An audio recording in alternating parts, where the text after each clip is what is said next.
बिहार के लाल के कथा सुनाई, सुनला भैया ध्यान लगाई। देश विदेश में नाम बजे कर भ्रष्टाचार देखत लड़ जाए। सच तक न्यूज के हवे रिपोर्टर, जहाँ जहाँ ई जाले भाई उहवा देले टहल मचाई।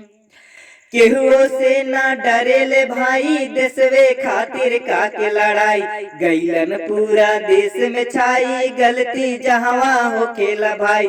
जनता लोग में देले दिखाई, मानिस कश्यप नाम है भाई।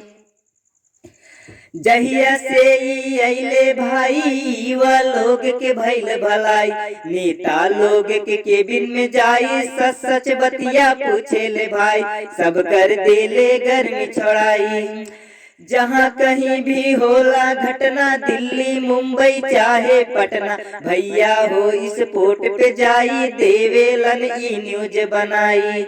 बॉलीवुड चाहे हॉलीवुड के एक्टर लोग के काकेर लाई, बंद कर देले इत हवाई। मानिस कश्यप नाम है भाई।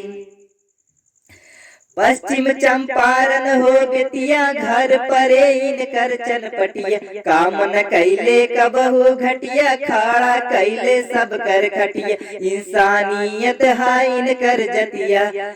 लिखले नरेंद्र लाल गाना, गावेले अवधेश हो के दीवाना। फैन भइल बा सारा जबाना, देखे लोगवा न्यूज रोजाना। सारा बतिया देनी बताई, इनका जैसन केहू न भाई। कैले नैखन अभी सगाई, मानिस कश्यप नाम है भाई।